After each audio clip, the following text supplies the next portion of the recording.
গাজাবাসীকে রক্ষার দাবিতে এবার ঢাকার রাজপথে উঠল স্লোগান।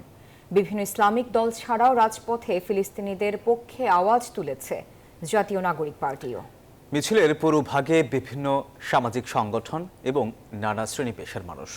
গাজায় গণহত্যা বন্ধে বিশ্বের ক্ষমতাধর রাষ্ট্র এবং জাতিসংঘের প্রতি আহ্বান জানান তারা। গাজায় গণহত্যার প্রতিবাদে এবার ঢাকার রাজপথে জোরালো স্লোগান। গাজাবাসীর পাশে দাঁড়ানোর আহ্বানে সাড়া দিয়ে বিক্ষোভ মিছিলে লাখো জনতা। মিছিলের পুরোভাগে হাজারো কণ্ঠে দখলদার ইসরায়েলি প্রধানমন্ত্রী নেতানিয়াহুর বিচারের দাবি। তারা বলছেন, যুদ্ধবিরতি চুক্তি লঙ্ঘন করে একের পর এক হামলা করে গাজাকে তারা বানাচ্ছেন মৃত্যুপুরী। গাজাবাসীর পাশে দাঁড়ানোর আহ্বানে সাড়া দিয়ে বিক্ষোভ মিছিল হয়েছে সারা দেশে। সোমবার রাজধানীর বাইতুল মোকাররম ও পল্টন এলাকায় ব্যাপক বিক্ষোভ মিছিল করেছেন বিভিন্ন ইসলামী দল এবং সংগঠন।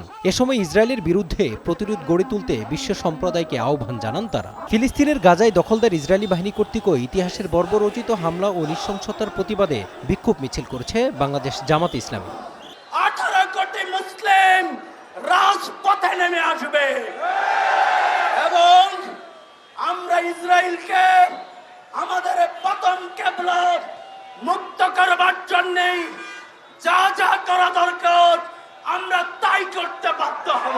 ইসরায়েলি বাহিনী নৃশংস হত্যাকাণ্ড গণহত্যা পরিচালনা করছে। যদি আজকে তার থামাতে ব্যর্থ হন তাহলে প্রস্তুত থাকুন, দেশে দেশে বিক্ষোভ তৈরি হবে, আন্দোলন তৈরি হবে, সংগ্রাম তৈরি হবে। অসহায় গাজাবাসীর পক্ষে বিক্ষোভ মিছিল করেছেন জাতীয় নাগরিক পার্টি এনসিপি। এ সময় নেতারা গাজায় গণহত্যা বন্ধে জাতিসংঘ সহ পুরো বিশ্বকে কার্যকর ব্যবস্থা নেওয়ার আহ্বান জানান।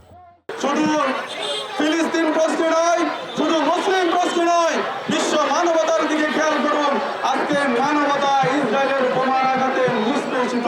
আমরা আন্তর্জাতিক সম্প্রদায়ের কাছে আহ্বান জানাবো, অবিলম্বে প্যালেস্টাইনে ইসরায়েলের গণহত্যা বন্ধ করতে কার্যকর পদক্ষেপ গ্রহণ করতে হবে।